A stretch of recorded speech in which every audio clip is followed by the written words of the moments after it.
여러분 어서 오십시오. 환영합니다. 풍요로운 말의 세계입니다.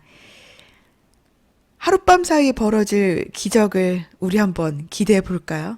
그 문만 열면 되거든요. 그 문을 뺏고 오늘은 성공을 부르는 시크릿 도어, 성공을 부르는 비밀의 문이란 책과 함께 하겠습니다. 당신에게 좋은 것을 가져다 주는 것은 바로 당신 자신이다. 당신에게서 좋은 것을 빼앗아가는 것도 바로 당신 자신이다.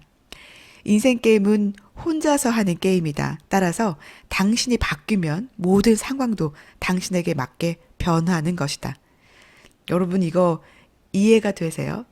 이해를 넘어서 인정하셔요? 인정하셔야 합니다.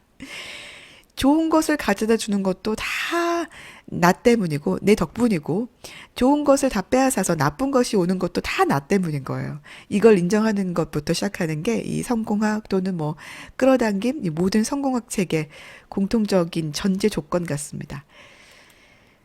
사람들은 거의 예외 없이 들어가려는 성공이라는 성주의에 자신의 성벽을 쌓아놓고 있다. 그러나 들어갈 수 없는 성 안에는 앞으로 당신에게 다가올 멋진 성공과 간절한 소망 같은 위대한 보물들로 가득 차 있다. 당신은 당신만의 성공의 성주의에 어떤 벽을 쌓고 있는가? 그것은 누군가에게 혹은 어떤 상황을 원망하여 좋은 것을 얻지 못하게 하는 분노의 벽일 수 있다. 우리는 그 성 안에 우리의 멋진 성공과 간절한 소망, 어마어마한 위대한 보물들이 가득 차 있어요. 우리 성 안에. 그런데 그 성에 딱 들어가려고 하니까 그 주변에 높은 성벽이 쌓여 있는 거죠. 그 성벽을 누가 쌓았어요? 내가 쌓았어요. 뭘로 쌓았어요? 결핍 또는 분노, 불안, 두려움 이런 걸로 계속 쌓은 거예요. 성벽을. 그 성벽을 무너뜨리면 우리는 그 성으로 그냥 직진 쫙 들어갈 수 있는데 그걸 못한 이유가 성벽에 둘러싸여 있는 거죠. 남 탓할 필요가 없다는 겁니다. 그 성벽은 내가 쌓았어요. 내 매일매일 꾸준히 야무지게 부지런히 쌓아놓은 거죠. 이제 우린 야무지게 그 성벽을 무너뜨리면 되겠습니다. 이렇게 선포해 보래요. 우리 그러면 크게 3번씩 한번 선포해 볼까요? 입 밖으로 꺼내서 크게 하면 좋겠지만 지금 상황이 뭐 크게 할 수 없다. 그럴 경우에는 조곤조곤 하셔도 괜찮아요. 네. 시작해 볼게요. 시작. 결핍과 뒤로 미뤄짐의 벽이 무너져서 나는 이제 당당하게 축복의 땅으로 들어서노라. 2번 더 해볼게요. 결핍과 뒤로 미뤄짐의 벽이 무너져서 나는 이제 당당하게 축복의 땅으로 들어서노라. 여러분 화면에 그 문구를 제가 띄워놓고 있습니다. 같이 한번 보면서 읽어보세요. 결핍과 뒤로 미뤄짐의 벽이 무너져서 나는 이제 당당하게 축복의 땅으로 들어서노라. 지금 당신의 삶의 변화를 일으키는 것은 소망을 현실화시켜주는 말이다. 말과 생각은 라디오 전파와 같은 성질을 가진다. 여러분 너무 잘 아시죠? 진동, 전파, 주파수. 말과 생각은 주파수가 있어요. 전파와 같은 진동의 성질을 가지고 있어요. 그래서 자꾸 비슷한 것끼리 끌어당기잖아요. 그쵸? 여호수아가 말했다. 제사장들이 나팔을 한번 길게 불면 모든 백성이 큰 소리로 외치게 하라. 그러면 그 성벽이 무너질 것이다. 모든 백성이 큰 소리로 외치게 하라. 이 이야기는 말의 힘에 대해 말하고 있다. 당신의 말에 의해 장벽을 무너뜨리고 고난을 해결할 수 있다는 암시가 숨겨져 있는 것이다. 다시 한번 당신의 말에, 여러분이 하는 말에 장벽을 무너뜨리고 고난을 해결할 수 있는 암시가 숨겨져 있는 것이다. 우리는 수많은 전설과 동화들에서도 똑같은 진실을 발견한다. 말이 문을 열고 말이 바위를 쪼갠다는 것, 이것이 바로 그것이다. 아라비안 나이트 이야기 중에 하나인 알리바바와 40인의 도둑에서도 알리바바는 산속 험한 바위 틈에 숨겨진 비밀의 장소를 알고 있었다. 그리고 그 견고한 문을 여는 방법은 오직 비밀의 말, 열려라 참깨를 외치는 것 뿐이었다. 알리바바는 바위 앞에 서서 열려라 참깨라고 외쳤고 바위는 둘로 갈라지면서 문을 열어주었다.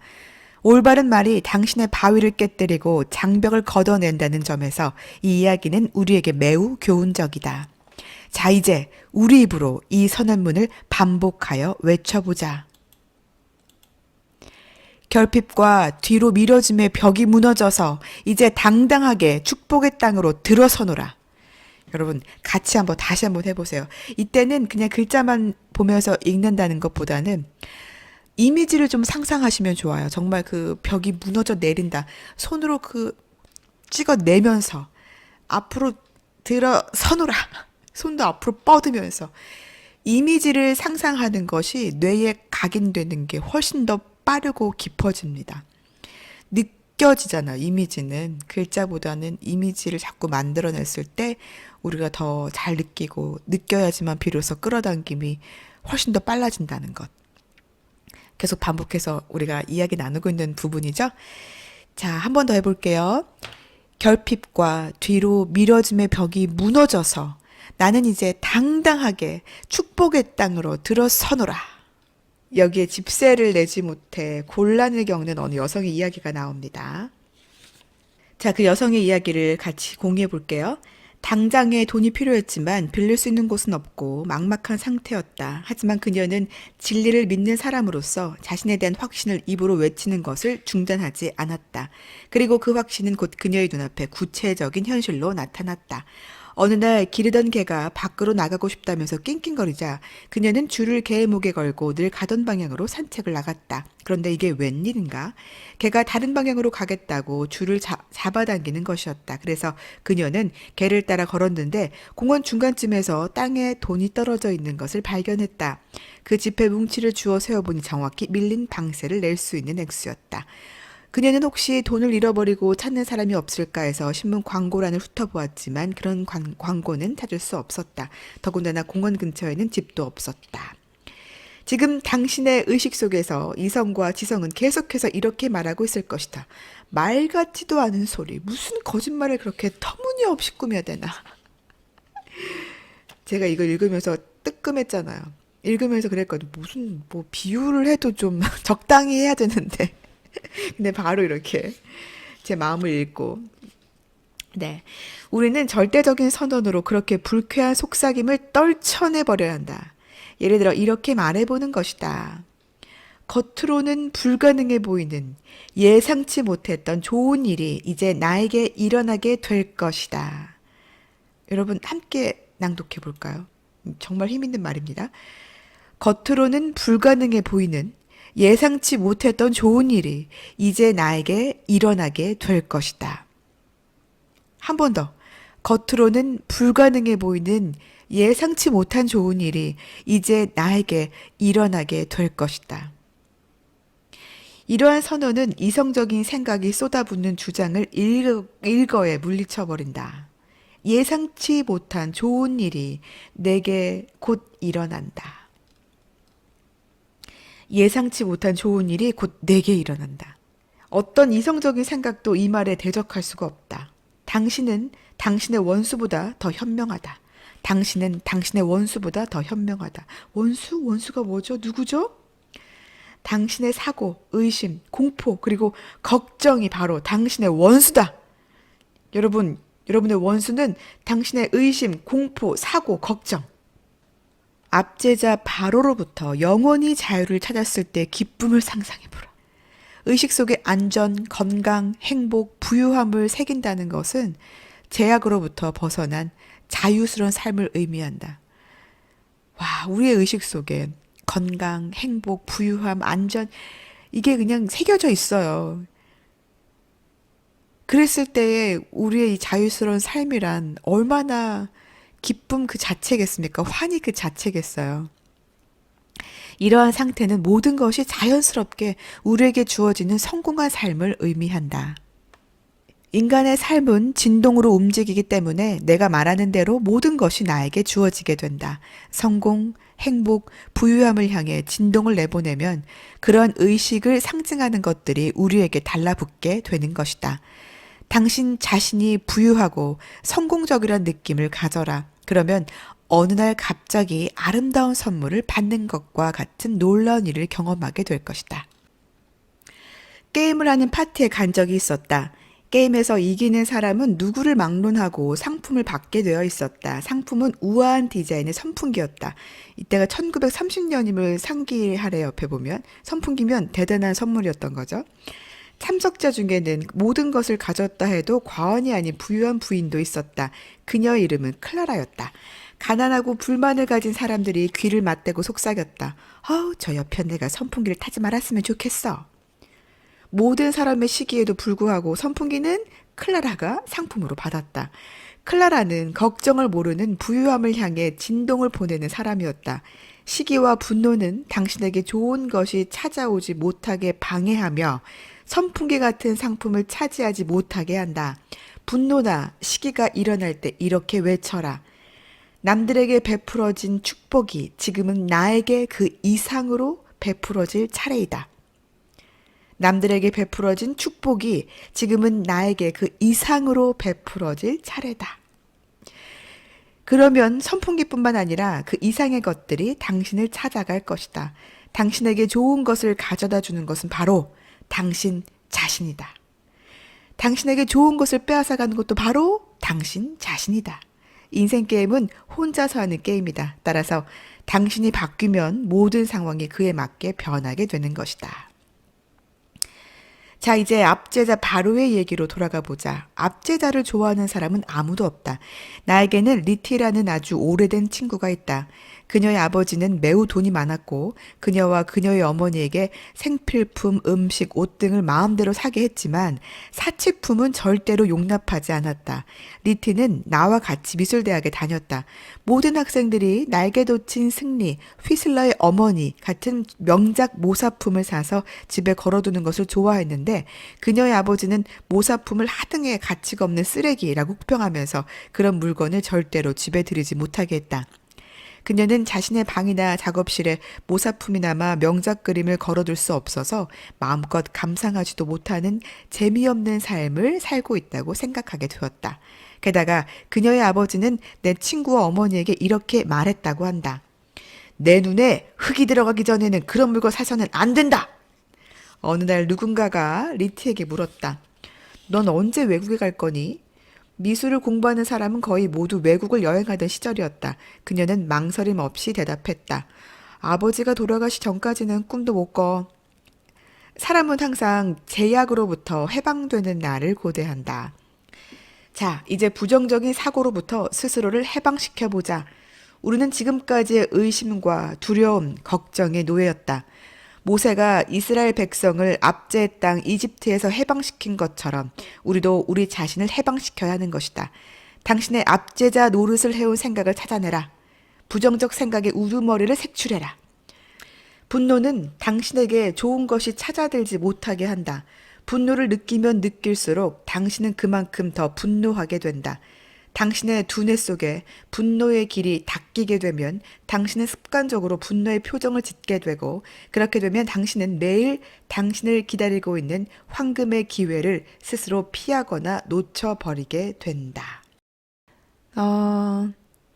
이 책은 성경에서 그 소스를 찾고 있거든요. 하지만 무신론자나 다른 종교를 믿는 사람들에게도 이 메시지 전달이 거부감 대신 긍정적 사고방식의 변화를 가져올 만큼 미국 내에서도 굉장히 오랫동안 큰 영향을 미쳤다라고 말하고 있는 책입니다. 당신은 매일같이 당신의 의식을 점검해보고 당신이 무엇을 준비하고 있는지를 확인해 보도록 해야 한다. 궁핍을 두려워하여 돈에 매달리게 되면 더 지독한 가난을 부르게 된다는 것을 잊지 말자. 당신이 가지고 있는 것을 지혜롭게 사용해라. 그러면 당신에게 더 많은 것이 다가올 길을 열어놓게 되는 것이다. 나는 나해져서 당신의 말이 당신을 인도한다에서 마법의 지갑에 대해 언급한 바 있다. 아라비안 나이트에는 마법의 지갑을 가진 사람에 대한 이야기가 나온다. 돈이 빠져나가면 그 즉시로 돈이 채워지는 지갑이다. 나는 이런 선언문을 만들었다. 내가 쓸 것은 모두 하나님으로부터 제공된다. 나에게는 영혼의 마법 지갑이 있다. 절대 고갈되지 않는 지갑이다. 돈을 쓰면 바로 채워지는 지갑이다. 너무나 완벽해서 항상 돈으로 채워지는 빈틈이 없는 지갑이다. 이 지갑의 모습을 좀 상상해 보세요, 여러분. 난 이걸 너무 이해가 가고 믿어져요. 그래서 막 펑펑거리고 막 낭비하는 것이 아니라 쓸 때 기쁜 마음으로 쓰면 그 다시 또 채워지는 상황을 너무 많이 겪어봤기 때문에 돈을 쓰면서 이거 쓰면 어떡하지 부족해서 이런 마음을 결코 가지면 안 돼요. 언제든지 다시 채워진다. 채워진다 하고 생각만 하고 행동을 안 하면 안 되겠죠. 물론 여기서 중요한 건 채워진다 라고 하고 생각하고 또 행동을 해야겠죠. 어떻게 하면 또 내가 재미있게 또 돈을 벌 수 있는 일이 있을까? 미루지 말고 해야겠죠. 자, 다시 한번 낭독해 보겠습니다. 내가 쓸 것은 모두 하나님으로부터 제공된다. 이때 여러분, 나는 교회 안 다니는데, 기독교 아닌데, 하실 테지만 하는 분도 계실 텐데요. 이거는, 종교를 넘어서서 이 성경을 풀어낸 거거든요. 성경의 내용을 소스로 삼아서 이 성공의 법칙을, 메시지를 전하고 있습니다. 아까도 말씀드렸지만, 그래서 이 하나님을 뭐 우주의 힘, 그쵸? 잠재의식, 무의식, 뭐 다른 것, 뭐 원천 물질 다 똑같습니다. 자, 내가 쓸 것은 모두 하나님으로부터 제공된다. 내가 쓸 것은 모두 그 원천 물질로부터 제공된다. 나에게는 영혼의 마법 지갑이 있다. 절대 고갈되지 않는 지갑이다. 돈을 쓰면 바로 채워지는 지갑이다. 너무나 완벽해서 항상 돈으로 채워지는 빈틈이 없는 지갑이다. 이 선언문을 암송하다 보면 당신은 상상이라는 은행에서 돈을 인출하는 생생한 장면을 그릴 수 있게 될 것이다. 돈을 넉넉하게 가지질 못해 각종 공과금 용지를 받을 때마다 두려워하면서 저금이 줄어드는 것만 지켜보던 한 부인이 있었다. 그런데 내가 만든 선언문이 그녀에게 확신을 주었다. 나에게는 영혼의 마법 지갑이 있다. 절대 고갈되지 않는 지갑이다. 돈을 쓰면 바로 채워지는 지갑이다. 이후 그녀는 두려움 없이 공과금을 지불했고 그러자 예상치 못한 곳으로부터 큰 금액의 수표를 받았다고 한다. 알라딘과 그의 요술 램프는 말이 현실로 나타나는 장면을 묘사하고 있다. 알라딘이 램프를 문지르면서 그의 소망을 말하면 실현되는 것이다. 당신의 말이 당신의 램프이다. 말과 생각은 라디오 전파처럼 활동하기 때문에 절대로 공허하게 되돌아오는 법이 없다. 말은 빛의 옷을 입고 있다고 주장한 과학자도 있다. 내 강의를 듣는 한 여자가 몇 년째 실직 상태의 남자를 데리고 왔다. 나는 그에게 이렇게 외치라고 말해주었다. 지금이 바로 그 순간이다. 오늘이야말로 나에게 엄청난 행운이 밀려들기 시작하는 날이다. 이 평범한 문장이 그의 잠재의식을 깨웠다. 그리고 얼마 되지 않아 그는 연봉 9,000달러, 1930년대에 그 연봉 9,000달러를 받는 직장을 얻었다. 여러분도 한번 이렇게 외쳐보면서 오늘 이 시간 마무리할까요? 지금이 바로 그 순간이다. 오늘이야말로 나에게 엄청난 행운이 밀려들기 시작하는 날이다. 한 번 더 해볼게요. 지금이 바로 그 순간이다. 오늘이야말로 나에게 엄청난 행운이 밀려들기 시작하는 날이다. 오늘도 함께 해주신 여러분 진심으로 감사합니다. 고맙습니다. 사랑합니다. 축복합니다. 지금까지 말의 세계였습니다. 여러분 조금이라도 마음에 터치가 있었다면 좋아요, 구독, 알림 설정까지 부탁드립니다. 고맙습니다. 물러갑니다.